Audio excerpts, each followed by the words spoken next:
Have the Saints finally found their franchise quarterback? This is Robbie. This is the Bayou Breakdown. What's up? A little bit of a different backdrop for you guys today. Just sitting in the clubhouse at the community I live in. But I want to get into this. We're approaching the 30 days quick. This is day 29, I believe. 30 days is coming out. Merch is going to be dropping hopefully soon. We're just trying to get into this. So without further ado, let's take a look. So everybody remembers the conversation that was about a year ago. Can Tyler Shough actually be the quarterback that finally ends the Saints quarterback search since Drew Brees? But now heading into training camp in July of 2026, I honestly think the conversation has changed a little bit. It isn't can he play, it's more how good can he be and how good can he become. Today I want to break down why year two absolutely is massive for Tyler Shough, why history says this is usually where quarterbacks make the biggest jump, whether the Saints have finally found their franchise guy or not. I think this is the biggest time for Tyler Shough. First thing I want to go through is year one was really better than people give him credit for in 2025. The rookie season was pretty freaking good for him. He comes in, he plays 9 games, goes 5-4. No rookie quarterback is perfect. Keep that in mind.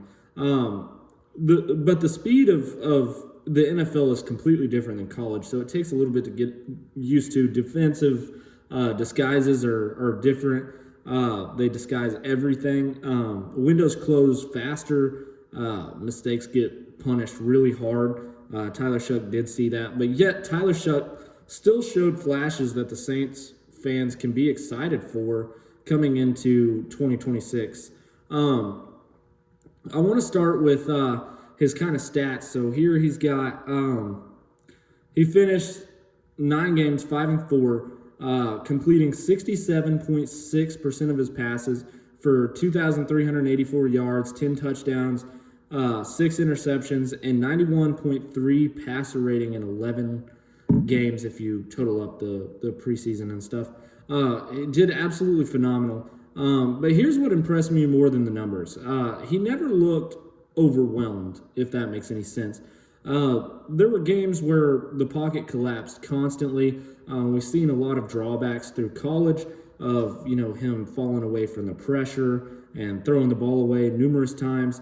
But he never looked overwhelmed under Kellen Moore with the Saints. There were games where, the receivers weren't always separating.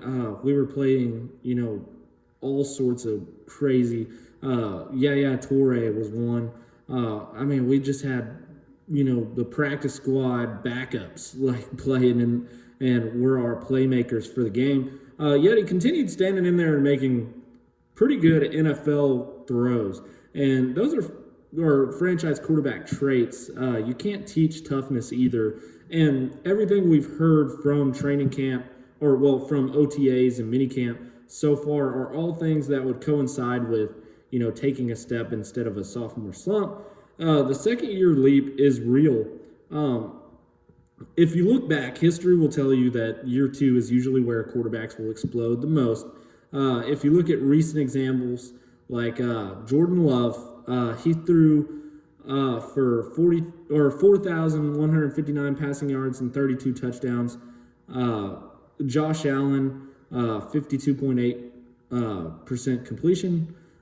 He jumped over 58% in year two, and then he became an MVP candidate shortly after. Jalen Hurts is another one. For year two, he passed for 3,144 yards. 26 total touchdowns, and 1 year later was a Super Bowl also for the Eagles, which is where we eventually got Kellen Moore, after the little run. So obviously they had, their down year versus Kansas City, the whole Travis Kelce, Jason Kelce thing. But Jared Goff also is one who had a big improvement in year two. Brock Purdy improved command of the offense. I'm not saying Tyler Shough becomes those players. I'm saying almost every great NFL quarterback takes the biggest jump once they've actually seen the NFL in a complete full season, which Tyler Shough has only played 9 games, but he did have that experience coming in, and he's seen what it was like as a rookie. So all that's, beside Tyler Shuck. The biggest jump is once they fully see NFL defense and multiple of them for a few games is really when you see them start to pick up on the nuances of the game. Why I think this year is different is the season just kind of feels different. First off, the vibe is just absolutely through the roof. Tyler Shuck has taken over New Orleans. But for the first time in years, the Saints have continuity, and Tyler Shuck isn't leaving everything from a past standpoint in college, and he's not learning anything from scratch anymore. He's been in Kellen Moore's offense. He knows the terminology, the protections, the timing, the locker room.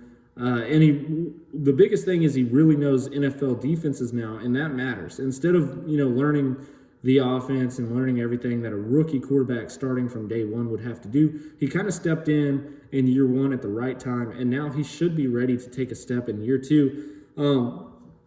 Now he gets to kind of master the offense, if you will, and that's a huge difference from year one. What I do think he has to improve, if Tyler Shuck really wants to become, the franchise quarterback of the New Orleans Saints, the biggest things I'm watching is, first off, red zone efficiency. That was pretty rough last year, and not all of it fell on Tyler Shuck. There was a lot of play calls where he was actually subbed out. Taysom Hill came in. Somebody else came in and tried to, get cute. But great quarterbacks finish drives. Obviously, Drew Brees was one. Tom Brady. You've seen all those guys that are able to finish drives. Those are the kind of guys that you don't want with 2 minutes left in a one-score ball game. They just knew how to do it. And field goals don't win championships either. Touchdowns do. We got to get that, figured out. But also limiting turnovers. He didn't have a abundance of turnovers, but every young quarterback forces throws. But the elite quarterbacks know when to take a check down. And I think Tyler Shuck, it's not necessarily the throwing an interception that bothers him. It's the throwing away. We've seen that in college. But it seemed to have gotten hashed out. I don't really remember one throwaway from Tyler Shuck this year. So he seems to know all that. But one less interception or throwaway or fumble or any of that every few games can completely change a season. Third down, Tyler Shuck was absolutely exceptional. I think he knew what he was doing for third down, so that's a big deal. For me, let me go see if I can find the stats here. Let's see. Well, yeah, no, I can't really get into it. It's going to take me freaking forever for no reason. But Tyler Shuck really had that kind of figured out, and but he also brings in, they also bring in Alvin Kamara and Jordan Tyson. We're assuming the Alvin Kamara thing works out. We're not for sure exactly how it will work out, but we know at some point they've got to figure it out.